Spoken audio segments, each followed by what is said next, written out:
The UK government now recognises the state of Palestine, and this follows a pledge made in July. If Israel did not agree to a ceasefire and allow a sustained flow of aid into Gaza, Britain would push for Palestinian statehood at the UN General Assembly. Here's what Starmer had to say. In the face of the growing horror in the Middle East, we are acting to keep alive the possibility of peace and a two-state solution. That means a safe and secure Israel alongside a viable Palestinian state. At the moment, we have neither. Ordinary people, Israeli and Palestinian, deserve to live in peace, to try to rebuild their lives free from violence and suffering. That's what the British people desperately want to see. Yet, almost 2 years after the barbaric attacks of October the 7th, hostages are still held by the terrorists of Hamas. Recent images show the hostages suffering and emaciated. Hamas even refused to release all the bodies of the dead. I have met British families of the hostages.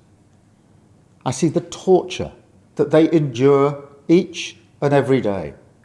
Pain that strikes deep in people's hearts across Israel and here in the United Kingdom. The hostages must be released immediately, and we will keep fighting to bring them home. Let's be frank. Hamas is a brutal terror organization. Our call for a genuine two-state solution is the exact opposite of their hateful vision. So we are clear, this solution is not a reward for Hamas because it means Hamas can have no future, no role in government, no role in security. Finally, Starmer, he says this after there is a death toll in Gaza that has far exceeded 65,000. The Gaza crisis has deepened with continuing Israeli bombardments and a near-total blockade causing mass starvation and displacement. Ministers say the situation has, quote-unquote, deteriorated significantly in recent weeks, and they are alarmed by new reports that Israel plans to accelerate West Bank settlements, moves that could shatter any hope of a two-state solution. The announcement will come in a sharply different tone from the US and Israel. Washington has privately warned Britain against recognising Palestine, with the move being said to spark a diplomatic row, with the US claiming that it rewards Hamas and Israeli Prime Minister Benjamin Netanyahu condemning it as appeasement towards jihadist terrorists. The UK are not the only ones, though.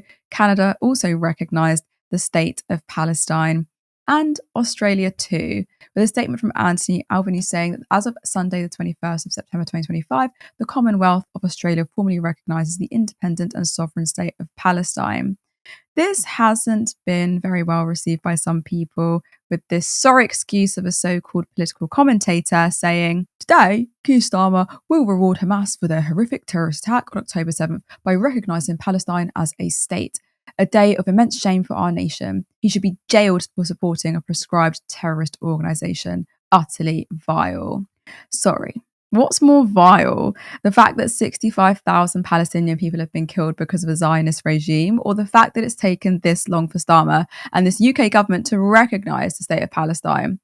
I'll tell you what I think is utterly disgusting. It's people like Lee Harris who commented what he did or tweeted what he did, who still, after the bombardment of Gaza, still tell Palestinians and people who support Palestinian sovereignty.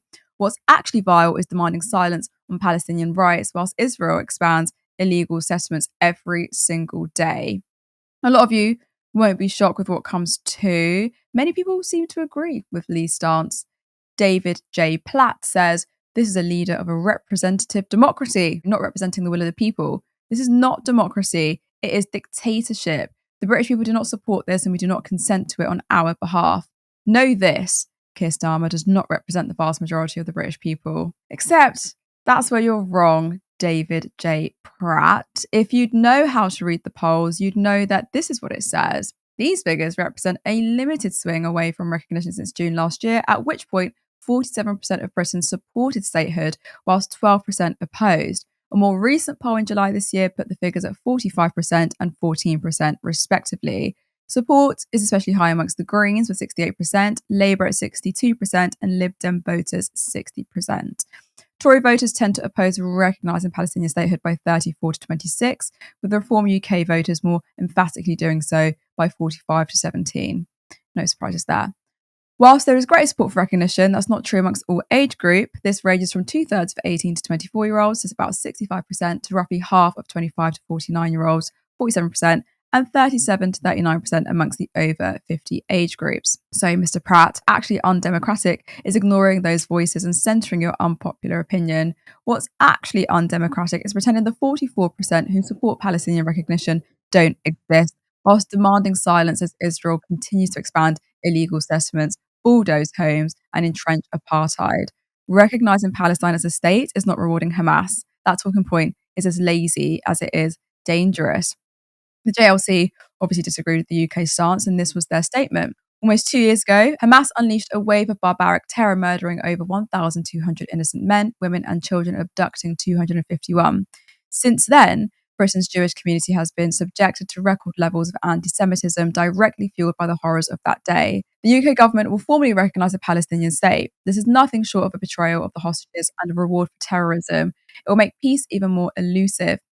Lasting peace will only come when Hamas disarms and relinquishes power in Gaza and when the Palestinians establish truly democratic institutions. And this, of course, was met with the Zionist himself, Stephen Yaxley Lennon, who obviously had to say about it. His tweet was in response to John Swinney's open letter to welcome those coming from Gaza to Scotland. Stephen said, "Please stay where you are, where you belong. We don't want people who support beheading babies here." Oh, but Stephen, you support genocide? Thanks, Tommy 10 Names, always giving us what we don't want to hear. First, Palestinian statehood is not a new idea that magically appeared after October 7th. The United Nations endorsed partition back in 47. The Oslo Accords in the 1990s made a two-state solution the cornerstone of peace efforts. This is about the rights of a people who've been denied sovereignty for generations, long before Hamas even existed. Secondly, Hamas is not Palestine. Hamas is one faction governing Gaza, but there are millions of Palestinians in the West Bank, in East Jerusalem, in refugee camps, and across the world. To say recognizing Palestine is rewarding Hamas is, again, a lazy smear. Kevin, sorry, I waffled, but is it too little too late, like with Starmer? Do you think Starmer's recognition of Palestine is a genuine step towards justice or just symbolic politics to boost the state's credentials ahead of the UN? Of course, it's too little, too late. Far too little, far too late from all of those countries involved. I wish I could take any of them seriously, but given that Canada have just banned kneecap for explicitly Zionist reasons, Australia they've had there was the Australian senator. Fatima Payman was banned from the Australian Labor Party for calling for the very policy that Anthony Albanese has just introduced. Brilliant. And Keir Starmer desperately didn't want to do this. And to this day, we are still flying reconnaissance flights for Israel over the occupied territories to give real, on the ground, real time information to the Israelis to help further enhance their abilities to engage in genocide. The British government are still doing that today. So the idea that this is a government that gives a shit about the two-state solution, which, by the way, is impossible. Like, what two-state solution is there? There isn't a second state here.